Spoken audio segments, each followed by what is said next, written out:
என்னதான் நமக்கு வந்து தங்கம் விலை உயர்ந்துக்கிட்டே போனாலும் நம்மளால வாங்க முடியும். இந்த மாதிரி வழிமுறைகள நீங்க பின்பற்றும்போது. ஸோ அத தான் உங்க கூட நான் ஷேர் பண்ணியிருக்கேன். ஸோ இன்னைக்கு வீடியோ பார்த்தீங்க அப்படின்னா, நகை விலை எவ்வளவு ஏறினாலும் இப்படி நீங்க சேமிக்கிறீங்க அப்படின்னா, உங்களால கண்டிப்பா நகை வாங்க முடியும். ஸோ இப்போதைக்கு அப்ராக்ஸிமேஷனா நகை விலை 13,000 சம்திங் இருக்கு. 13,180 இன்னைய ரேட் படி. ஸோ உங்களுக்கு இதுக்கு மேல போகும் அப்படின்னா, ஒரு 15,000 வரைக்குமே போனா கூட நம்மளால வாங்க முடியும். இந்த மாரி விஷயங்கள பண்றதுனால் மூலம் மட்டுமே. ஸோ இப்போ நான் ஈஸியா நீங்க வந்து வீடியோல பார்த்துருப்பீங்க. நகை சீட்டு போட சொல்றாங்க. டிஜி கோல்ட் ஸ்கீம் ஏதாவது பண்ணுங்க அப்படிங்கிற மாதிரி சொல்ல போறாங்க. அப்படிங்கிற மாதிரி நீங்க நினைச்சிருப்பீங்க. இந்த வீடியோ ஸ்க்ரீன பார்க்கும்போது உங்களுக்கு அப்படிதான் தோணும். ஸோ அதில என்ன பண்ணா பெனிஃபிட் இருக்கு? என்ன பண்ணா நமக்கு வந்து ப்ராஃபிட்டே இல்லாம நம்ம வந்து லாபத்த இல்லாம நஷ்டம் அடைஞ்சிருவோம் அப்படிங்கிறதையும் நான் அதில சொல்லியிருக்கேன். ஸோ ஈச் அண்ட் எவ்ரி ஒவ்வொரு இதையும் வீடியோவை ஃபுல்லா பாருங்க. எந்த இடத்துலயும் ஸ்கிப் பண்ணி பார்க்காதீங்க. ஸோ ஸ்கிப் பண்ணி பார்த்தீங்க அப்படின்னா, சில இடங்கள்ல சில விஷயங்கள் புரியாம போயிடலாம். கண்டிப்பா நான் விலை ஏறினாலும் எப்படியாவது இந்த வருஷத்துல நகை வாங்கியே தீருவேன் அப்படின்னு ஒரு மைண்ட் செட் இருக்கு அப்படின்னா ஃபுல்லா பாருங்க. ஸோ இப்போ நம்ம எந்த நியூஸ் சேனல் எந்த விஷயம் கோல்டை பத்தி பேசுறாங்க அப்படின்னாலும் நகை விலை அதிகரிக்க போகுது அப்படின்னு தான் சொல்லிட்டு இருக்காங்களே தவிர நகை விலை கொஞ்சம் குறையும், ரொம்ப குறையும்.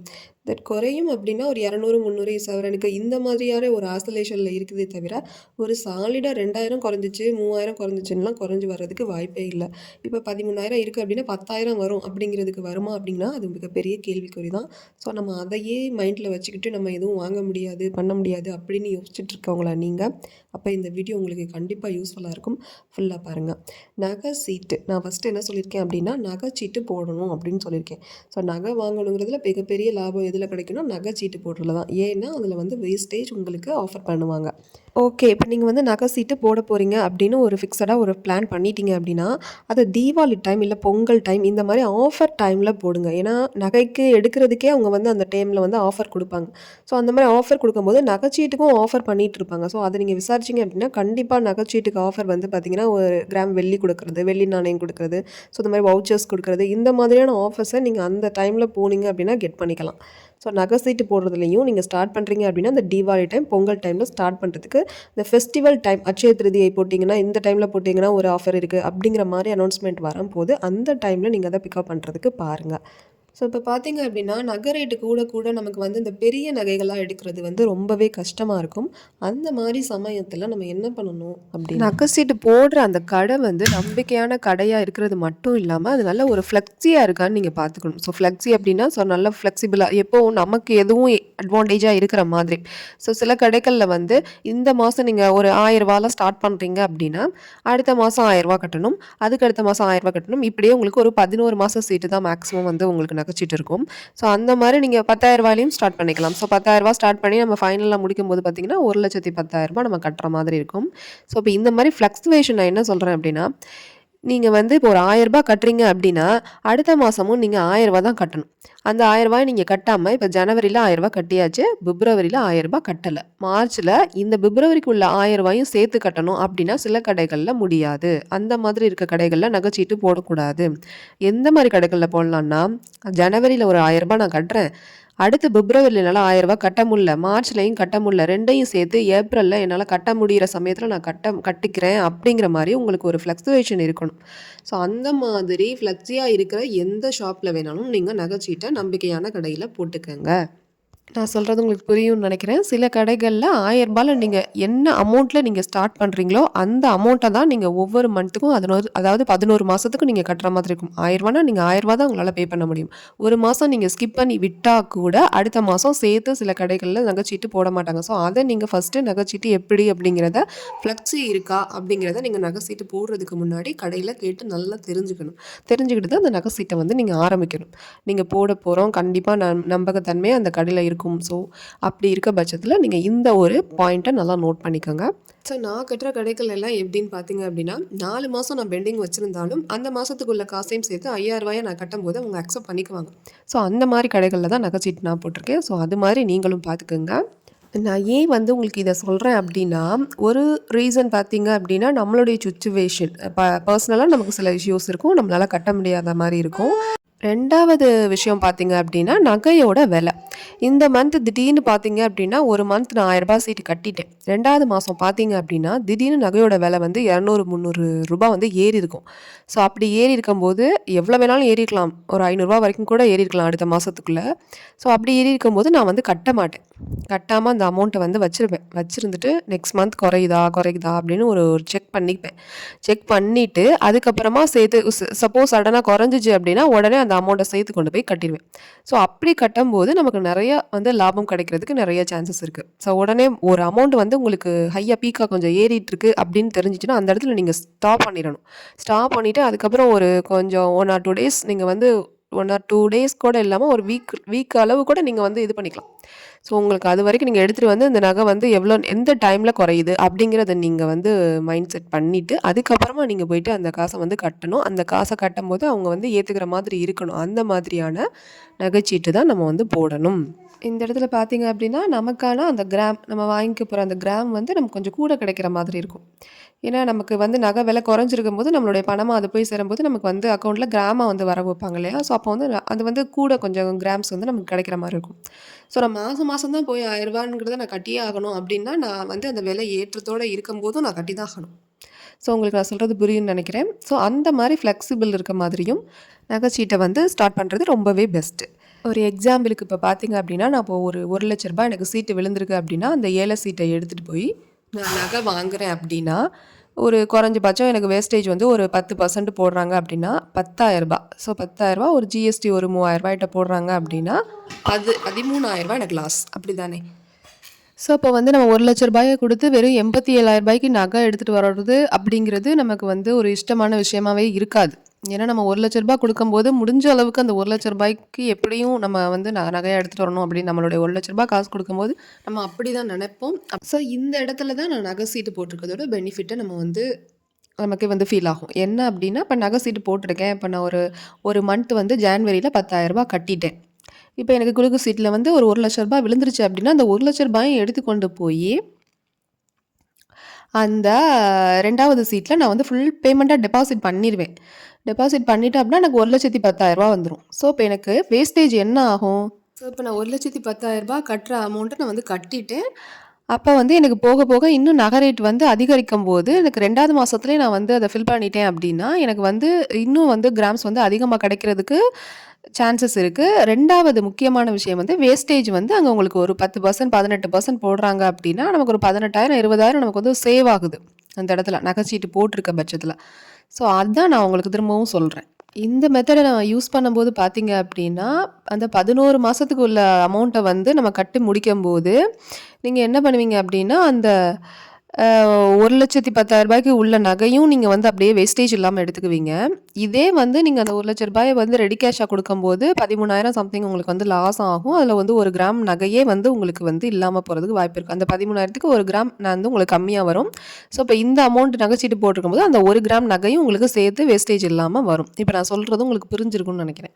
அததான் நான் சொல்றேன். 11 மாசம் நகை சீட்டு நீங்க பண்ணும்போது, முடிஞ்ச அளவுக்கு டெபாசிட் பண்ண பாருங்க. ஸோ ஒரு கையில ஏதாவது ஒரு பல்கா அமௌண்ட் கிடைக்குது அப்படின்னா, அத போய் டெபாசிட் பண்ணுங்க.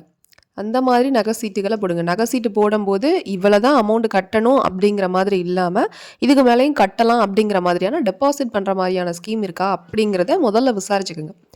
நெறைய கடைகள்ல பார்த்தீங்க அப்படின்னா, இந்த நகைச்சீட்டு அப்படிங்கிறது மாசம் மாசம் மட்டுமே தான் பேமெண்ட் பண்ண முடியிற மாதிரி இருக்கே தவிர, மொத்தமா கொண்டு போய் ஒரு 2வது மாசத்துல முதல் மாசம் ரூ. 1000 கட்டிட்டு 2வது மாசத்துல ஒரு ஒன் டைம் டெபாசிட் மாரி பண்றதுக்கு நெறைய கடைகள்ல வந்து அலோவ் பண்றதில்ல. எந்த கடையில இந்த மாரி ஸ்கீம் வந்து அலோவ் பண்றாங்களோ, அந்த கடைகள்ல நகைச்சீட்டு போட பாருங்க. இப்படி அமௌண்ட் வந்து டெபாசிட் பண்றது மூலமா பார்த்தீங்க அப்படின்னா, உங்களுக்கு கிராம்ஸ் வந்து அதிக அளவுல கிடைக்கிறதுக்கு நெறைய வாய்ப்பு இருக்கு.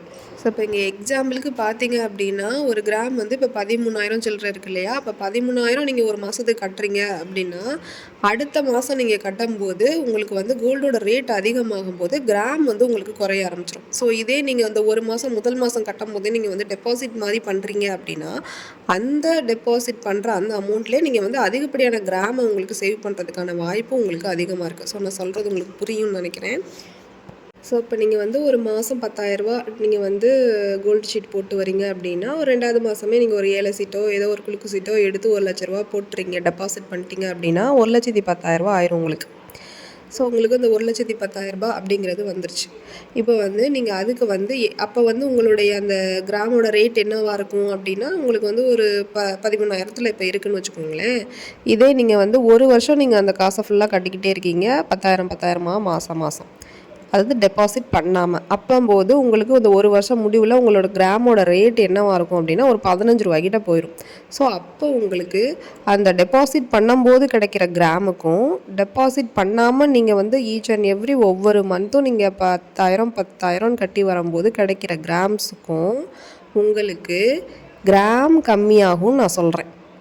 ஸோ நான் சொல்கிறது உங்களுக்கு புரியுதா? கிராம் வந்து உங்களுக்கு கம்மியாயிரும்.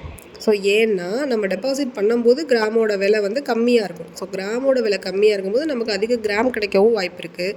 அது ஒரு கிராமோட விலை அதிகமானதுக்கப்புறம் நமக்கு வந்து கிராம் வந்து நமக்கு வாங்கிக்க போகிற கிராம் வந்து கோல்டோட அளவு வந்து கம்மியாகிறதுக்கு வாய்ப்பு. நம்ம கோல்டு சீட் போடும்போதே நமக்கு வந்து நம்ம கட்டுற காசுக்கு கிராமாக வரவு வைக்கிறாங்களா அப்படிங்கிறது தான் ரொம்ப முக்கியம்.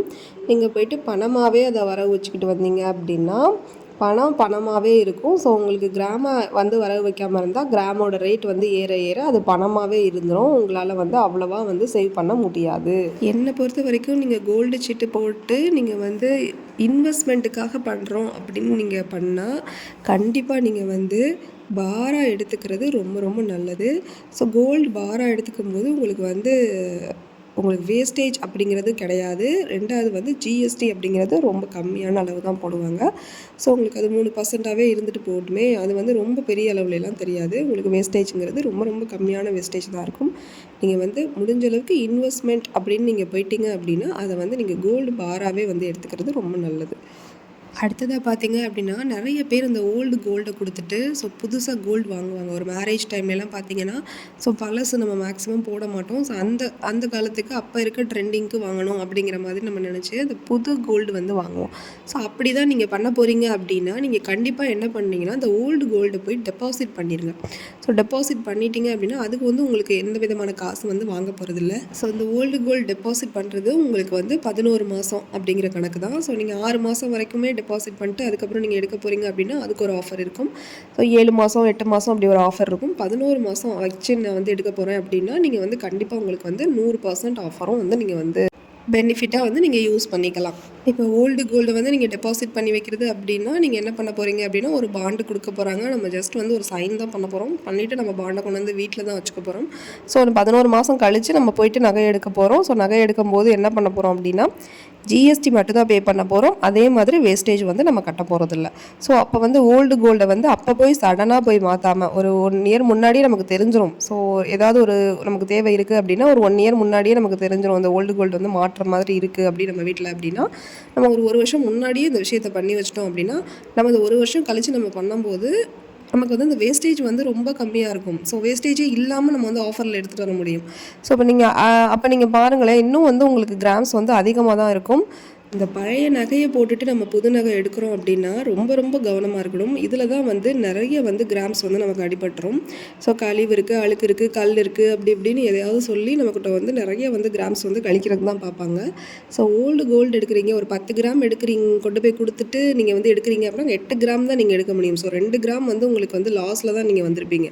ஸோ உங்களுக்கு அதுவே தெரியாது. அப்படியே நீங்கள் வந்திருந்தாலும் அந்த வாங்கின 8 கிராமுக்கு வேஸ்டேஜ்னு சொல்லி அதுக்கு ஒரு அமௌண்ட் கொடுத்துட்டு தான் வந்திருப்பீங்க. ஸோ இதெல்லாம் கால்குலேட் பண்ணி பார்த்தீங்கன்னா எப்படியும் ஒரு 10,000 கிராம் போய்கிட்டு இருக்குது அப்படின்னா நீங்கள் ஒரு 2 கிராம் லெஸ் ஆயிரும் 20,000 ஆயிரும். ஸோ உங்களுக்கு நீங்கள் எடுக்கிற போட நகைக்கு வேஸ்டேஜ் வந்து ஒரு 10,000 ஆயிரும். ஸோ 30,000 லாஸில் தான் நீங்கள் இங்கேருந்தே வந்திருப்பீங்க. ஸோ ஜிஎஸ்டி வேறு இதுக்கப்புறமா 3,000 இருக்கும். ஸோ எல்லாமே சேர்த்து நீங்கள் வந்து எப்படியும் 33,000 நீங்கள் வந்து லாஸ் பண்ணிட்டு வந்திருப்பீங்க. அது வந்ததுக்கப்புறம் தான் தெரியும். கால்குலேட் பண்ணி பார்த்தா தான் தெரியும் அதுவும். ஸோ பழைய நகையை கொடுக்க போகிறீங்க அப்படின்னா ரொம்ப ரொம்ப கேர்ஃபுல்லாக இருக்கணும். ஸோ என்னென்னு ஒரு எஸ்டிமேஷன் நீங்களே வீட்டில் பார்த்துட்டு அதுக்கப்புறமா இந்த கால்குலேஷன்லாம் தெரிகிற பட்சத்தில் கண்டிப்பாக ஒரு எஸ்டிமேஷனை நீங்கள் பார்த்துட்டு இது போய் பண்ணலாமா வேணாமாங்கிறத தெரிஞ்சுக்கிட்டு நீங்கள் பண்ணுங்கள். ஸோ இப்போ உங்ககிட்ட ஒரு பழைய நகை வந்து ஒரு 1,20,000 இருக்குது. உங்ககிட்ட எக்ஸஸாக ஒரு 30,000 வந்து ஒரு சீட்டு சம்திங் ஏதோ ஒன்றில் இருக்குது அப்படின்னா நீங்கள் போய் என்ன பண்ணணும் அப்படின்னா இதை வந்து நீங்கள் வந்து டெபாசிட் பண்ணிடணும். ஸோ டெபாசிட் பண்ணிட்டீங்க அப்படின்னா 1,50,000 ரூபாய். ஸோ 1,50,000 ரூபாய்க்கு நீங்கள் என்ன பண்ணலாம் அப்படின்னா ஒரு லட்ச ரூபாய்க்கு எப்படி நீங்கள் வந்து 1 பவுன் எடுக்கலாமா இப்போ இருக்க சிச்சுவேஷனில்? ஸோ 1,50,000 லட்ச ரூபாய்க்கு நீங்கள் கண்டிப்பாக 1,50,000 சவரன் எடுக்கலாம், அதுவும் வேஸ்டேஜ் இல்லாமல். ஸோ இப்போ 1 லட்ச ரூபாய்க்கே நீங்கள் இப்போ உள்ள நகை எல்லாமே எப்படி பார்த்தாலும் நீங்கள் ட்ரெண்டிங்காக தான் கையை வைப்போம். ஸோ ட்ரெண்டிங்காக இருக்க நகையில் பார்த்தோம் அப்படின்னா 18% வந்து நமக்கு வேஸ்டேஜ் போட்டுருவாங்க. ஸோ 18% வேஸ்டேஜுங்கிறது 18,000, அதாவது 1 லட்ச ரூபாய்க்கு. அப்போ 1,50,000 லட்சத்துக்கு 18%ன்னு பாருங்கள். அப்போ அதில் ஒரு 9,000 27 ரூபாய்ட்டு உங்களுக்கு வந்துடும். ஸோ நான் சொல்கிறது உங்களுக்கு புரியும் நினைக்கிறேன். சாதாரணமாக நம்ம வந்து சீட்டில் போடாமல் நம்ம போய் டேரெக்டாக ரெடி கேஷ் பண்ணும்போது ஸோ 1,50,000 லட்ச ரூபாய்க்கு உங்களுக்கு 27,000 வேஸ்டேஜே வந்துடும். ஸோ அதை நீங்கள் வேறு கட்டி அதுக்கப்புறம் 3% நீங்கள் பழைய நகையை அடகு வச்சுருக்கீங்க அப்படின்னா அது வந்து 1,20,000 அப்படிங்கும்போது உங்களுக்கு 8.5% தான் உங்களுக்கு வந்து வட்டி வரும். ஸோ இந்த வேஸ்டேஜ் காசை நீங்கள் என்ன பண்ணிக்கலாம்னா அந்த வட்டியும் அசலுமா கட்டுறதில் கட்டி நீங்கள் வந்து வேஸ்டேஜ் இல்லாமல் டெபாசிட் பண்ணி நீங்கள் வந்து வாங்கிக்கலாம். ஸோ என்ன பண்ணணும் அப்படிங்கிறத நீங்கள் தான் முடிவு பண்ணணும். ஸோ வந்து இல்லை நான் ரெடி கேஷாக கொடுத்து 18% வேஸ்டேஜ் கொடுத்து அதுக்கப்புறம் 3% வந்து ஜிஎஸ்டி கொடுத்து மொத்தமாக இப்படி தான் வாங்குவேன் அப்படின்னு முடிவு பண்ணுறது உங்கள் கையில் தான் இருக்குது. ஸோ இல்லை நான் நகைச்சீட்டு போட்டு அதில் வந்து மாதம் மாதம் கட்டுற அமௌண்ட்டை பேசாமல் டெபாசிட்டாக பண்ணி விட்டுட்டு மாதம் மாதம் கட்டுற அமௌண்ட்டை கொண்டு போய் பேங்க்கில் கட்டி இந்த பழைய நகையும் நான் திருப்பிடுவேன், புது நகையும் வேஸ்டேஜ் இல்லாமல் வாங்கிடுவேன் அப்படின்னு யோசிக்கிற ஒரு விஷயமும் உங்கள் கையில் தான் இருக்குது. ஸோ என்ன பண்ணணும் அப்படிங்கிறத நீங்கள் தான் முடிவு பண்ணணும். ஸோ தொடர்ந்து இந்த மாதிரியான டிப்ஸுக்கு நம்ம சேனலை சப்ஸ்கிரைப் பண்ணி வச்சுக்கோங்க. தேங்க்யூ ஃபார் வாட்சிங்.